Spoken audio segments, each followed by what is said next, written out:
All right, everyone, welcome back. It took us a little bit. We had a game that went into time, and it just took a little bit to get the players to come to a conclusion on who was winning, who was losing. So we had a little bit of a delay to get to the finals, but we are here now.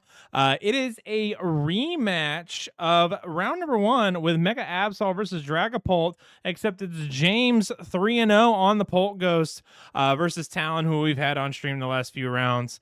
Talon just kind of hit that hot streak, and he kept being at table 1, so it's hard to replace him with someone different when he's undefeated and he keeps doing really well. Seeing that you guys in the chat talking about the Pokepad full art is in Japanese and you want to buy them, but doubt your locals will let you use them. I think it's coming out in perfect order, I think, is when we're getting the full art Pokepads. So I know you have to wait a little bit, but they are coming out in English here soon. Just trying to catch up on the chat here. I do like the Miracle headset in the Rockets Honchkrow deck. I think that's a really sick A-spec for the list. Lets you get back basically 120 damage worth of supporter stuff. Also, getting your Giovanni's is also really, really sick too with the Miracle headset. Neutralization Zone is also a cool inclusion. I feel like you typically want to just run like 4 Rockets factories, but I mean, I could be wrong. Maybe it's something to test. You never know. And Corey, also, I feel the same way. I don't have a playset of regular pads yet. I currently only own 2 Pokepads.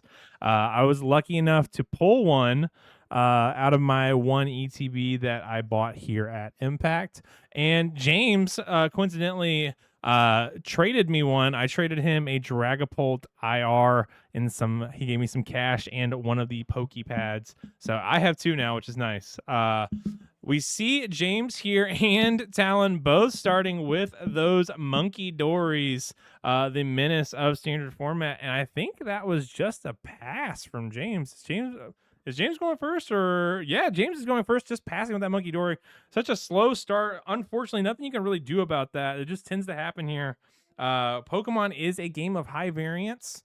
There are chances where you will have the most broken opening hand of all time, and then there's times like this where you open Monkey Dory and you're like, please, deck, can you give me anything off the top that will help me stay in this game?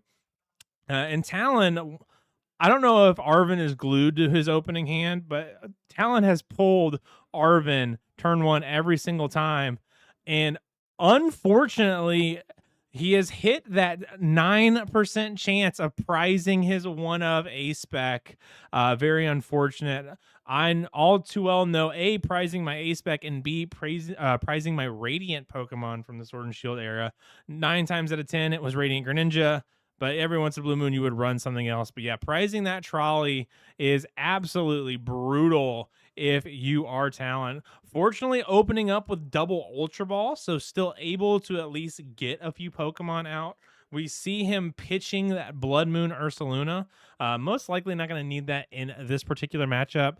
Talon already knows what James is playing. James already knows what Talon is playing. They've been talking about it all throughout the night, so they had kind of a rough idea of what they were going to see against each other. So we see Talon grabbing that full art Mega Kangaskhan. One of the best cards in the deck. A, being the draw engine and consistency engine of Mega Box, but also a great backup attacker with that rapid fire combo.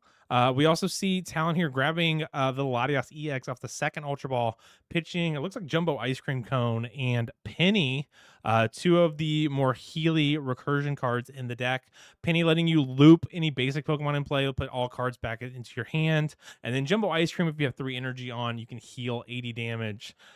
We've seen Tanky Kang in the past play a playset of Jumbo Ice Cream Cones, able to heal off their Kangaskhan that has any massive damage on it, but we typically only see, I think, 1 Jumbo Ice Cream in Mega Box. We're seeing that run Aaron's ability drawing Double Boss, which, you know, probably not what Talon hopes to see in this particular situation.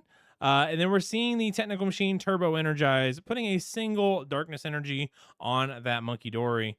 And then James top decking the Lily's Determination full art here, being able to shuffle draw 8, get these basic Pokemon established, get your evolving basics into place. That way you can get into these Dracloaks on your successive turns and then eventually get into Dragapult EX, as we see here in the bottom right hand corner. Arguably the best deck in format. I think these are probably the two best decks currently at the moment. Dragapult to me always feels like the deck that's like, man, it feels like it's the best in the room, and then it just doesn't win a lot of times. Like, it always feels like it's the first deck that gets knocked out of top 8 or to make finals and then just lose to Gardevoir. So Dragapult always feels like it's always like one step short. Like, it's such a good deck, but like for some reason, like it just cannot get the dubs consistently like some of the other decks in format. I know Azul has said it's a born loser, which I don't know if I 100% agree with that, but it has been a comment that has been thrown around a few times about Dragapult. Let's see here. We got the Buddy popping off of that Lily's 4-8. We got a Dreepy down and another Dreepy, and we're getting that Bidoof so we can get up that Itchy Pollen. And Corey, I agree. Pult is an EU deck, although it did underperform at EUIC this year. Very much falling to all the Mega Box. I know Kevin has mentioned in the past that Mega Box is very favored into Dragapult, so that's part of it. I think also too, Dragapult just kind of like ran into a little bit of a buzzsaw this weekend, or not this past weekend, but back at EUIC. Be interesting to see if we see some of that continuation in the States this weekend. I know we have Seattle as the regional championship for this weekend. I know Kevin and Andrew are both deciding to go to Seattle this weekend. I don't remember what they're playing. I know Andrew's been on Charizard for the last few events and has kind of been struggling the last few events. Kevin is locked on Megabox. He always is. Looks like James is getting very set up here. We've got double Dreepy. We've got a Duskull. We see the energy drop onto that bench Dreepy. Free retreat with the Latios. And then we are going ahead and using that Itchy Pollen off that beautiful Ascended Heroes illustration rare Bidoof. And yeah, Corey, James has been out here grinding for these Dreepies. I know he bought one of them off me. I know he bought two more beforehand. I don't know when he got the fourth one, but I think I was the third one that he had ended up getting. So yeah, he's fully going bling out with this Dragapult deck. And if there's any deck that you want to bling out going into post rotation, it's probably Dragapult. Probably going to be the best deck post rotation. Some argue Lucario's in there. I don't quite think so. But I think Dragapult is probably going to be that best deck that if you ever wanted to go full bling and wanted to fully commit to learning a deck in and out, up, down, sideways, left, right, it's most likely going to be Dragapult. And we see that Itchy Pollen locking Talon off from his items, making things very, very difficult. And Fire Fist, I agree. I definitely like preferring to not max rarity my decks. I do prefer a higher elevation of rarity. I usually play full art supporters. I usually play full art tech Pokemon. So I'll play like full art Fez, full art Latios, things like that. I typically don't bling out my main attackers unless I like run into them, or maybe I pulled one out of a pack and I only need like two for the deck. I'll just go ahead and buy them. Or if they're very, very cheap. I remember paying next to nothing for full art Raging Bolts back when it was released in Temporal Forces. I bought a playset of those before NAIC, and I also bought a playset of full art Ogrepons before NAIC as well. I was a big Raging Bolt guy before rotation. We see the evolution into that Dracloak here, so we can use that Recon Directed to look at the top two cards of the deck, being able to select one and put the other one on the bottom. A call back to Airmail Pidgeotto from the Sun and Moon era during Team Up. If you guys played around back then, Pidgeotto Control was one of the best decks in format at the time, using that Cold Crush GX on Articuno, basically to negate anything that your opponent could do by basically launching all their energy back into the deck or putting it in the discard pile. So Articuno with that Cold Crush was really, really good, especially with Resource Management Rankaroo. So you'd be able to Resource Management Airmail and keep that loop up while able to basically lock your opponent out of doing anything. So it was a cool deck, and I like the fact that Dracloak is a big callback to that Airmail Pidgeotto that saw a plethora of play during the Sun and Moon era. James here still putting a bunch of pressure on with these item locks with Itchy Pollen. At least Talon is able to use Adrenabrain to move damage counters onto Badoo, basically putting Badoo on a timer. But I think James is very much okay with that. We see his Duskull. We see a Dracloak with 2 energy on it. We see a Dreepy with an energy on it. So James is very much getting to a board state that he can maintain and put a lot of pressure on Talon.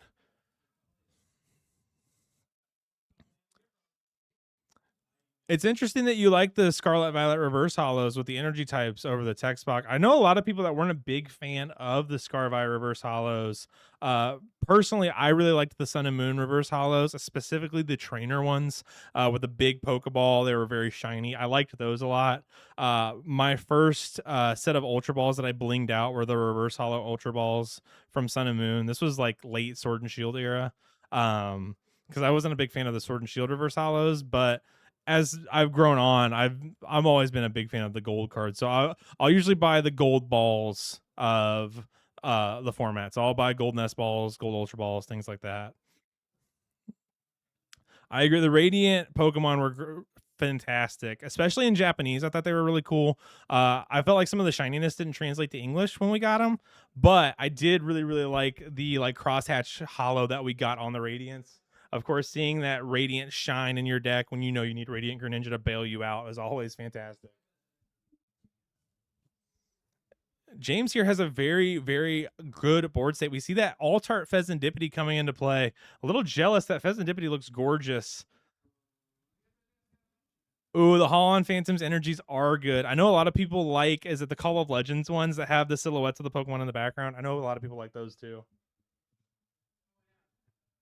All right, we see an Ultra Ball here getting rid of Badoo, and it looks like we're eyeing up. Let's see, what are we eyeing up? And Crumbreon was the Heart Gold Soul Center. Was the Heart Gold Soul Silver energies? Did they get hollow printings in Call of Legends? I don't know why Call of Legends is sticking out to me as like I don't know why that's specifically sticking out to me. All right, we see Ultra Ball here, getting that Dragapult EX Altar, and yeah, that's what I thought. I thought all of the energies from Call of Legends were like the hollow energies because I remember like the hollow Umbreon too. Gotcha. If they're non-hollow, they're counterfeit. That makes sense. That makes sense. Yeah, and unfortunately, during a Holon Phantoms meta, for some reason, Dark and Metal were special energies back in the day. I think it was the Heart Gold Soul Silver era where we got basic Metal and basic Dark for the first time, but we also got special Dark and special Metal at the same time too. Because I vaguely remember Steelix Prime ran special metal energy and regular metal energy, if I remember correctly. Yeah, I think it was it Steelix Prime, Blissey, or something like that. I can't remember off the top of my head. It's one of the retro decks that I'm working on building in the future. I have a list that I want to build. I just haven't bought any of the cards yet. I know it's on my buy list at the moment. For those of you who are in that Pokestop Discord, you guys know my retro buy list is out there. So if you guys ever see any cards that you want to run by me, there's a very strong chance I'll buy them. I think it was it Metal Coating Energy, I think was the name. I don't know why that's sticking out to me. I could be wrong though.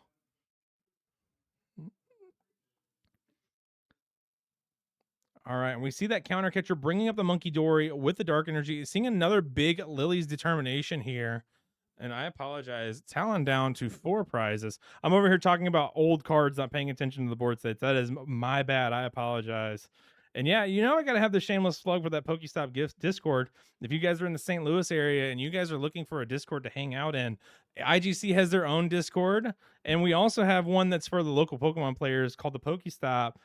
We got all the different kinds of things there. If you want to talk about deck lists, you want to talk about anything retro, cubes, we got it all in Pokestop. It's a great place to hang out. Corey and I built it a few years ago, and it's really popped off. I think we have 130 something people in there now. So yeah, it's a great place if you're in the St. Louis area and you want a little Pokemon Discord to hang out and talk and find some like-minded people like us. Then yeah, you're more than welcome to join us whenever you want to. All right, we see James here. He's got that Dragapult EX up. I'd really like to see a Dracloak if he can get access to it. We see the rare candy into another Dragapult. Very interesting that he's foregoing the Dracloak. I think he's kind of at the point where he's like, I don't really need to draw. I just need to attack. And I can understand that from a certain perspective here. You got a fully powered up Dragapult and you have another one on the bench. You don't really need much draw if you've got Pheasantipity in play. Yeah, and we got that jamming tower out as well, pointing that out to Talon, letting him know that his bravery charms are currently not working. And James needs to take a prize as well.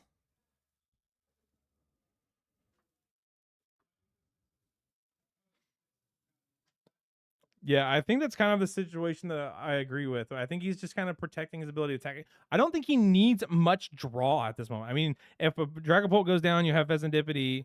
You don't really need a lot at the moment. I mean, I know he said he's not running as many Hilda as a lot of the lists are running. I think he's also running a Dawn or two, I think is what he pointed out to me earlier. I can't remember exactly what he said as we were setting the stream up. I was trying to hurry up and get in here to get the background data fixed for you guys, such as having the Pokemon on the stream and having the records and everything. So I wasn't able to remember exactly what he had. But yeah, I think he's running multiple Dawn in the list. That's a great question about the energies from Shrouded Fable. I know they have the chain energies as reverse hollow, but I think that might be the only hollow energies. I think they're non-hollow and then the reverse hollow chain energies, but I could be wrong on that. Someone else might be able to answer your question a little bit better than me, but for some reason that's sticking out to me that there aren't like pure hollow energies. I think there's just the chain hollow that's only in Shrouded Fable as a call to what's it called? Pecharon.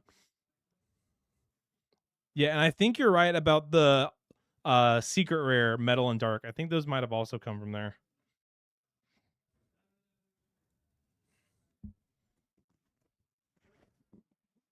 Yeah, we see the dark energy attachment here onto Monkey Dory here, so we can get some Adrenabrain action going. We're going to Adrenabrain off the Mega Absol, putting that onto the Duskull, I'm assuming. Putting it on the active slot, so maybe we can get in with a terminal period here in a few turns.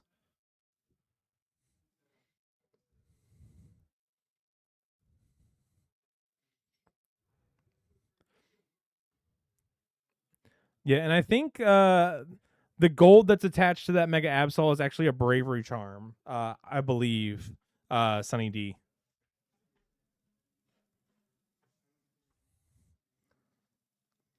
Because I know Talon has been running a gold bravery charm, and I think based off the way he has it positioned, it might be a bravery charm.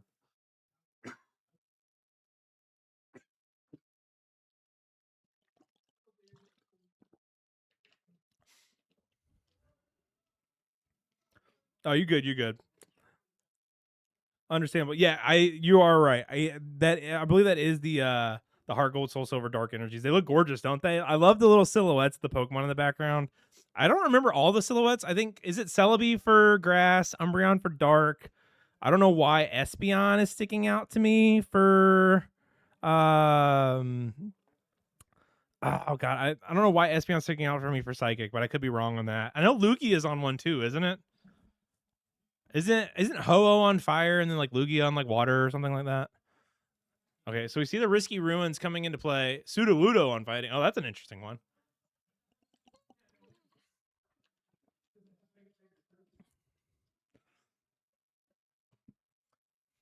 Yeah, we got this Mega Kangaskhan in the active slot going for a rapid fire combo. And unfortunately for Talon, that is 3 straight rapid fire combo tails flips that we've seen tonight. Just kind of an unfortunate little draw there. You know, there are times where Mega Kangaskhan just pops off and decides to flip heads like 5-6 times on PTCG Live, and you're doing 400 damage into a Badoo. And then there's times like today where you do 200 damage into a Dragapult and you want to cry. And we see James with the top deck of another rare candy here. Not much going on for that, but I think we do have a Hilda in the hand, if I remember correctly. We're going to attach this Luminous Return onto the Dragapult, so we are fully ready to go if one of these Dragapults goes down. We see James with a Turo in hand if he wants to Turo up this Dragapult.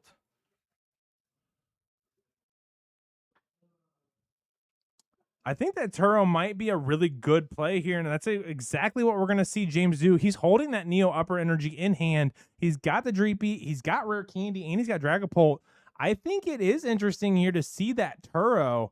I could see him bench the Dreepy, hold the Neo Upper, and then next turn Rare Candy into the Dreepy with the Dragapult and the Neo Upper Energy.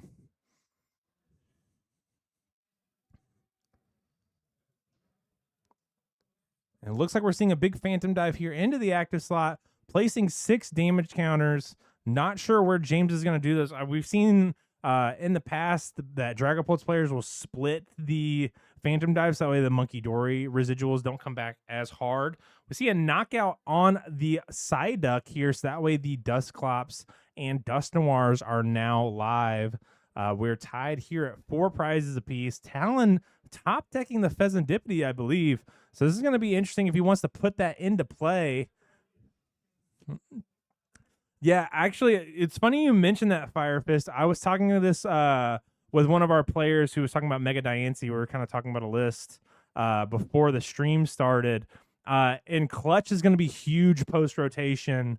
So losing Turo and Penny, if I'm you guys, I would start including things like Switch or maybe something like Kieran in the list that you're running, just because there's going to be a lot of times where you're going to be retreat locked because of Clutch. And yes, he did flip into 3 boss, which the variance on that has got to be insane. But yeah, I would go ahead and throw a Switch or a Kieran in the list. So some way that you can move without relying on something like Prime Catcher. Because I know one play that Megabox likes to do is put Genesect in play, the baby one that shuts off A-Specs. They'll put Genesect in play, put a tool on it, counter catcher something up, clutch it, and then you can't Prime out of it. And that's like a big way that they beat Goldenko. So if I'm you guys building post rotation, I would look into including a copy of Switch or a copy of Kieran. It depends on what 60 you're playing. I know with Mega Diancie, which was the deck we were talking about, we talked about running a Kieran, just that way you could hit key numbers, hit like 270 if you need to. But yeah, I agree. It is curious to see Talon not going after the Dreepy, especially because you know that James has Dragapult in hand. There's a very strong chance he has Rare Candy too. So I can see a very strong reason for knocking out that Dreepy. I'm kind of curious why he didn't, to be honest with you. Yeah, and then going back to the energy talk about the hollow energies, the energies that I've been running lately, I've been running the hollow energies from Black Bolt White Flare. I like the black and white energies in general, but you add in the little flare of like the line hollow that was prevalent during the black and white era. I think it looks really clean, especially if you're running a deck like Gardevoir or something like that. Having all the shiny psychic energies is really, really nice.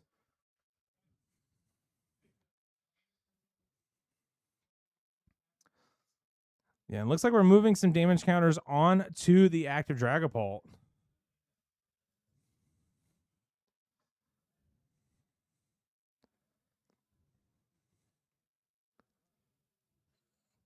And we're going for a rapid fire combo here. And that's another 200 damage. Unfortunately, not taking a knockout here is Talon.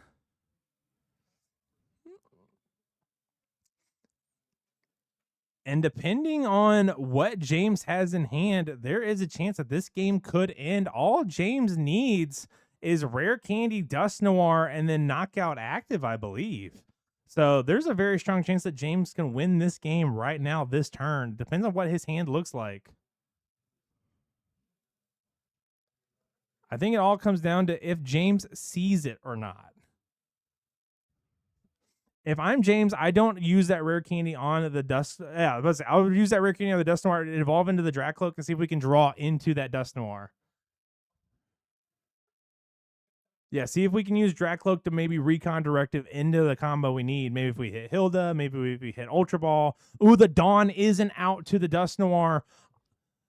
And James sees it. We're grabbing the Dusknoir. We're getting a stage 1. We're getting Hawlucha. Ladies and gentlemen, I think James does have this game. As long as he sees it, which I believe he does with grabbing that Dust Noir, this is going to be the game. We're going to see that rare candy in the Dust Noir using that Curse Blast, taking a knockout, and then knocking that active Kangaskhan, taking 4 prizes in a single turn. Let's see if James sees the line. I think we all see it, and I think he does too. James recently finished in the finals of the Fantasy Books and Games League Cup, running the exact same 60 he is running right now. So this is a big back-to-back night for James, using that rare Kenny Dust Noir, using that Curse Blast, knocking out that Bench Monkey Dory, and then taking a big final swing into that Mega Kangaskhan EX. So congrats to James winning our weekly local here at Impact on Tuesday night. Also, our Pokemon Day celebration. You know, it's been a very fun day celebrating 30 years of the greatest franchise known to man. We're having a great time loving Pokemon, watching some great Pokemon here on stream tonight. And, you know, with all the Mega Absols, it's Dragapult that ends up coming out on top, which is kind of poetic in a way if you think about it. But shout out to both of our players playing a phenomenal final round. And shout out to Talon for being on stream 3 straight times, getting round 2, round 3, and round 4.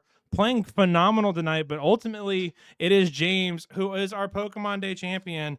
We've got to rock the Pikachu hats, showing that we support Pokemon no matter what. And shout out to James one final time. Congrats on winning, getting your 8 packs from your weeklies. You get 1 pack per win here at Impact. But if you go undefeated, it doubles up and we give you 8. Plus, on top of that, we get you some extra prize packs as well. So we're going to walk away with some great prizing.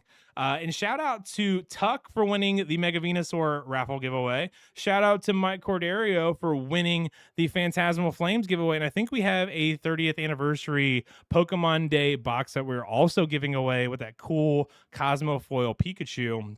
So one of our players here tonight at Impact will walk away with that. Also, Pokemon Day is February 27th. So while we are done with our festivities, make sure you check out your local game store and celebrate with them on their Pokemon Day. They're probably going to have similar products to us. I know we had the Bulbasaur promo. We had some stickers and we had a couple other things here.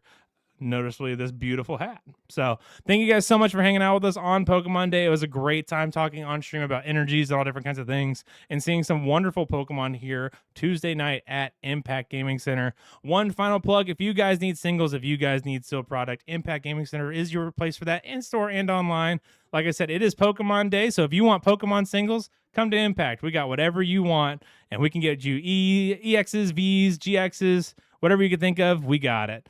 If you guys have anything that you guys want to say, feel free to do it in chat, but I'm going to be logging off. So I will see you guys next Tuesday. Thank you guys for hanging out with me. I appreciate it. Have a good one. Peace.